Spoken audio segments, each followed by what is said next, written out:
L'immeuble que vous voyez derrière moi est l'un des projets hôteliers les plus ambitieux du Cameroun. Et pourtant, voici maintenant plusieurs années qu'il est au même stade. Pas d'avancement. Pendant longtemps, j'ai pensé, quand je passais sur cette avenue, qu'on était là face à un problème de financement. Jusqu'à ce que je ne découvre, il y a de cela quelques semaines, qu'en réalité, l'investisseur qui est derrière ce projet est bloqué à cause d'une erreur de calcul. Les amis, cette vidéo, elle est extrêmement importante pour toutes celles qui ont un projet de construction. Que ce soit votre maison ou même quelque chose que vous voulez faire en investissement, vous devez absolument écouter cette vidéo parce que vous allez apprendre là-dedans l'un des plus gros pièges qui vous menacent dans le secteur de l'immobilier.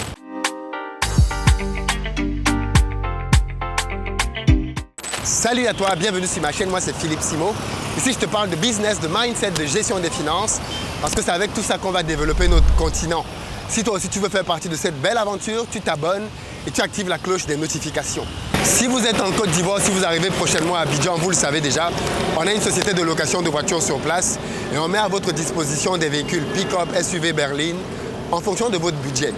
Et puis si vous cherchez plutôt un appartement de bon standing pour vous loger, là aussi on a ce qu'il vous faut. Et puis enfin, si vous voulez plutôt investir, acheter une maison, et cette vidéo est très importante, construire une maison pour vous, pour votre famille ou alors pour un investissement locatif, là aussi, contactez-nous au numéro qui s'affiche. Ici, nous sommes à l'entrée de Bonanjo, le quartier administratif de la ville de Douala au Cameroun. Le mètre carré dans cette zone coûte à peu près 1524 €, soit 1 million de francs CFA pour 1 mètre carré.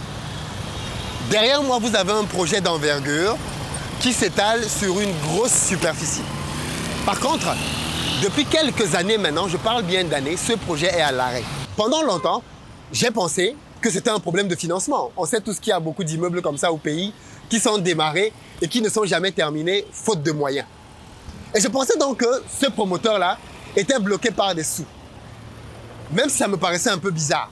Comment quelqu'un veut lancer un aussi grand projet et n'a pas bouclé son financement? Ça me paraissait très bizarre. Donc je me disais, bon, soit c'est un problème de financement, soit il y a un autre problème. Mais vu le nombre d'années que la situation perdurait, j'ai fini par me dire il y avait un autre problème. Et j'avais raison. Il y a de cela quelques semaines, on allait rencontrer une société à Yaoundé pour des calculs par rapport à un projet que nous avons en immobilier dans cette ville-là. Et on a découvert ce qui s'est passé ici. Écoutez très bien. Et mettez-vous juste à la place de l'entrepreneur qui est derrière ce projet. J'aime mal pour lui. Ce monsieur a mobilisé les fonds pour pouvoir lancer son projet. En réalité, il s'agissait ici d'un hôtel qu'il voulait faire de très haut standing. On parle d'un hôtel 5 étoiles. Donc, c'est un projet qui coûte une certaine somme. Et quand on regarde d'ailleurs la bâtisse, excusez-moi, on a l'impression ici d'être face à un bâtiment de style américain. Si vous êtes allé à New York, par exemple, vous allez vous rendre compte que beaucoup d'immeubles à New York ont un peu ce type de forme-là. On a donc ici face à un immeuble imposant dans un quartier administratif. Le monsieur donc confie bien évidemment ses travaux, comme tout entrepreneur, à une société ou à plusieurs sociétés qui font des études, qui font valider leurs études et derrière qui lancent les travaux, finissent le gros œuvre. Là, vous avez le gros œuvre. Donc, ils finissent le gros œuvre et ensuite, on commence le second œuvre. Je vois ça au fait qu'on commence à mettre des carreaux et les baies vitrées. Donc, on est déjà au second œuvre. Et pendant qu'on commence donc à charger le bâtiment, parce qu'il faut bien comprendre, quand vous construisez un bâtiment, vous faites un gros œuvre, ensuite vous chargez le bâtiment. Pendant qu'on commence à charger le bâtiment, de carreaux notamment, on constate que le bâtiment commence à s'affaisser. C'est ce que la société à Yaoundé nous dit. Le bâtiment commence à s'affaisser. Et bien évidemment, on est obligé d'arrêter les travaux. Pourquoi? Parce que face au remplissage du bâtiment, la fondation ne tient pas. Le support ne tient pas. C'est très grave. C'est trop grave. Du coup, on doit arrêter les travaux. Mais de quoi on parle? On parle d'un projet qui se chiffre en plusieurs milliards de francs CFA. On parle d'un projet qui se chiffre en plusieurs millions d'euros. Le monsieur a obtenu des financements avec un agenda de remboursement. Il lance les travaux, on fait le gros œuvre, on arrive au second œuvre, on commence à charger l'immeuble et boum, tout s'arrête. Vous faites quoi? Tout s'arrête. Vous faites quoi? Dites-moi, vous faites quoi? C'est trop grave. Eh bien, tenez-vous tranquille. Ce genre de situation, on les rencontre beaucoup trop dans nos pays. Vous êtes certainement au courant qu'il y a dans nos pays énormément d'immeubles qui s'effondrent. Il faut bien comprendre que quand un immeuble s'effondre, c'est parce que les ingénieurs qui ont fait les calculs se sont trompés. C'est parce que les ingénieurs qui faisaient les calculs de structure se sont trompés. Ils ont mal évalué la portance du sol. Vous savez bien que la partie la plus importante d'un bâtiment, c'est sa partie invisible, c'est la fondation. C'est la partie la plus importante. Quand on fait donc un immeuble comme celui-ci, qui va atteindre une certaine hauteur, on est au-delà de 20 mètres, on a forcément une fondation qui doit être conséquente. Mais cette fondation n'est pas faite dans le vide. La fondation elle-même, la profondeur de la fondation est faite en fonction de la résistance du sol. Plus le sol va être fort, moins la fondation va être profonde parce que le sol peut tenir. Et plus le sol va être faible, et plus la fondation va être profonde. L'exercice donc qui consiste à calculer la portance du sol, l'exercice qui consiste à calculer la résistance du sol est fondamental. Parce que de cet exercice va découler la fondation dans sa structure, la fondation dans sa hauteur, parce qu'un immeuble comme celui-ci, en plus, vous vous doutez bien qu'il y a des parkings souterrains. Le projet est arrêté depuis des années. Vous faites quoi? La société nous dit, pour pouvoir s'en sortir ici, on est face à un gros dilemme. Pourquoi? Parce qu'en fait, le projet initial tel qu'on l'avait pensé, le sol démontre bien qu'il ne peut pas tenir. Il faut faire un renforcement de la fondation. Mais ça veut dire quoi un renforcement de la fondation?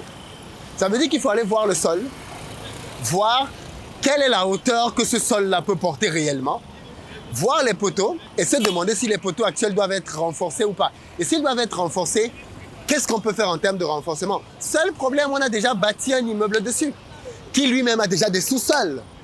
Parce que la fondation, elle est en dessous des sous-sols qui ont des parkings et ensuite commence l'immeuble. Donc s'il faut aller toucher la partie qui est en dessous des sous-sols, c'est très compliqué à faire techniquement et ça coûte une fortune. Mais pire, après avoir fait ces études, il faut maintenant se poser la question de la hauteur du bâtiment parce que rien ne garantit derrière qu'on va pouvoir garder la hauteur initiale du projet. Seul problème, la rentabilité du projet est liée à un budget. Si on a prévu de faire un hôtel avec 10 étages, ok? Et qu'au final, on se retrouve avec 7, 6 étages, le projet n'est plus rentable. Vous comprenez ce que je veux dire? Si au départ, tu as prévu que tu allais faire 10 étages, tu montes tes 10 étages, par exemple, et au final, tu te rends compte que le sol ne peut pas supporter 10 étages. On fait des études, on te dit non, on doit passer de 10 étages à 7 étages. Le problème, c'est que pour que ton projet soit rentable, pour que tu puisses payer les traites à la banque, il fallait que tu aies 10 étages. Maintenant, on te dit, 10 étages, c'est plus possible. 9 étages, peut-être, c'est pas possible. 8 étages, peut-être, c'est pas possible. Ah ben, tu es très mal barré. Tu es très, très mal barré. Mettez-vous à la place de cet entrepreneur. Vous dites souvent que ouais, Philippe fait les affaires, il a beaucoup de problèmes. Je vous ai dit que si quelqu'un vous dit qu'il a les affaires et il n'a pas de problème, il vous ment. Il vous ment. Il n'est pas dans les affaires, il n'y a pas de je maîtrise. Parce que vous vous doutez bien que pour venir faire ce genre de projet, l'entrepreneur qui est derrière ce projet a forcément déjà d'autres affaires. L'entrepreneur qui est derrière ce projet a une crédibilité qui fait qu'il peut lever ce type de financement. Donc forcément, si quelqu'un vient faire ce genre de projet, c'est que ce n'est pas un enfant dans les affaires, ce n'est pas un novice. Voilà donc le genre de problème qu'il rencontre. Depuis des années, on est bloqué. Parce que j'imagine qu'il est face à un casse-tête chinois. Comment il fait? S'il faut financer le projet pour ne pas pouvoir être rentable derrière, no way. Impossible, ce n'est même pas pensable. Mais comment tu fais quand tu as pris un financement et que tu as aussi pris par le délai de devoir le rembourser? Parce qu'à ce moment, si les banquiers ne connaissent plus le bavardage, hein, tu dois rembourser leur argent. Et comme les banquiers aiment bien dire ici, on a pris l'argent de quelqu'un d'autre pour te prêter. Il faut nous rembourser pour qu'on aille rembourser ces gens. Et voilà donc le type de quiproquo dans lequel on peut se retrouver dans ce genre de projet. Tous ceux et toutes celles qui veulent construire, et c'est le cas de l'immense majorité des personnes africaines et de la diaspora, vous comprenez maintenant l'importance des études. Je vous dis ça parce que beaucoup de personnes, quand ils veulent construire en Afrique, ils vont voir le maçon du quartier et ils demandent au maçon, dis donc, fais-moi mon immeuble là, fais-moi ma maison là. On part du principe qu'on ne veut pas payer les études. Je ne dis pas que c'est le cas ici. On ne fait pas un projet comme ça sans avoir payé les études. Je pense qu'il a payé ce qu'il fallait. Et à ce stade-ci d'ailleurs, qu'est-ce qu'il faut faire du bureau d'études? Si c'est le bureau d'études qui est responsable des erreurs, qu'est-ce que tu peux faire du bureau? Est-ce qu'ils peuvent te rembourser? Tu les mets même en prison. Est-ce qu'ils vont te rembourser de la prison? C'est un casse-tête chinois. Mais vous qui voulez lancer des projets immobiliers, vous comprenez donc maintenant qu'on ne rigole pas avec les études. Quand vous envoyez les gens faire l'école et que vous trichez, je veux faire cette parenthèse. Parce qu'on est en plus au Cameroun, champion de corruption dans le monde à plusieurs reprises. Pays dans lequel on achète des diplômes. Pays dans lequel on donne des qualifications aux gens qu'ils ne méritent pas. Pays dans lequel on fait des dessous de table pour pouvoir être médecin, pour pouvoir être ingénieur. On paye à peu près tout. Voilà les conséquences. Quand on a des ingénieurs, une fois de plus, je ne sais pas qui est derrière, c'est peut-être un bureau d'études étrangers, j'en sais rien. Mais quand on a des ingénieurs qui ont acheté leur formation, quand on a des médecins qui ont acheté leur formation, quand on a des gens qui ont des diplômes et qui officient alors qu'ils n'ont pas le niveau, qu'est-ce qu'on fait? On se retrouve dans ce genre de situation dans lesquelles on a un bien qui a été financé et qui ne verra peut-être jamais le jour. Parce que c'est clair, on est d'accord que c'est un non-sens pour un investisseur de terminer un projet s'il n'est pas rentable. Mais comment il fait avec la banque? Honnêtement, je ne sais pas comment ce monsieur fait. Mais il doit avoir un sang-froid énorme. Ça, c'est le genre de projet qui peuvent te rendre fou. Tu commences à marcher nu dans la rue. On dit que tu es entré dans une secte alors que ce sont les problèmes qui te dépassent. Mais il gère avec beaucoup de sang-froid parce que c'est certainement un grand entrepreneur. Mais est-ce que c'est sa faute alors? Est-ce que c'est lui qui a fait les études? Est-ce que c'est lui qui a fait les calculs? Je termine ma vidéo, madame. Est-ce que c'est lui qui a fait quoi que ce soit là-dedans? Il a fait confiance à les sociétés, à qui il a donné des moyens et qui l'ont mené dans ce scénario. C'est, pour moi, assez grave de se retrouver dans ce genre de situation. Vraiment. Je trouve que c'est très grave de se retrouver dans ce genre de situation. Mais c'est un fait. Faites très attention quand vous voulez construire. Ne trichez pas. Ne trichez pas. N'essayez pas de confier votre projet à quelqu'un qui n'a pas le niveau. N'essayez pas d'aller voir le maçon au quartier en vous disant non, je vais faire des économies. Non, allez voir un professionnel. Allez voir une société d'ingénierie. Allez voir quelqu'un. Moi, dans le cadre de mes constructions, puisque je construis des maisons, vous le savez. Je construis des maisons aujourd'hui en Côte d'Ivoire que je revends. Pas d'amateurisme. J'ai un architecte qui a plus de 15 ans d'expérience. Mon constructeur a plus de 15 ans d'expérience. Il a à son actif des centaines de biens. Pas de place. Je les paye plus cher. Ça diminue mes marges. Mais je sais qu'on ne triche pas avec la compétence. Si tu triches avec la compétence, tu vas le payer très cher. Et je sais qu'on ne triche pas avec la compétence. Qu'est-ce qu'on fait dans ce cas, les amis? Qu'est-ce que vous dites? Moi, c'est juste... Je vous dis, quand j'ai appris ça, j'étais juste waouh. C'est-à-dire, j'ai mal pour le monsieur. J'ai mal pour le monsieur parce que je me dis, mais waouh! Comment tu fais? Comment tu t'en sors avec ça? Bref, je tenais à partager cette situation parce que j'estime que ça matérialise beaucoup de sujets qu'on aborde souvent sur ce média. Ça montre les réalités des problèmes qu'on peut avoir quand on est entrepreneur.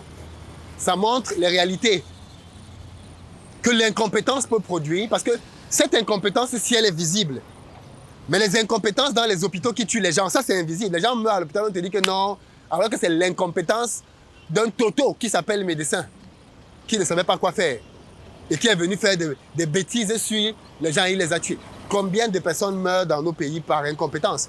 Mais c'est la même chose sur les routes. J'ai parlé des routes ici, avec des chauffards, les gens qui conduisent ivres, les gens qui conduisent sans permis, les gens qui conduisent, ils ne connaissent ni le devant ni le derrière de comment se comporte sur la voie.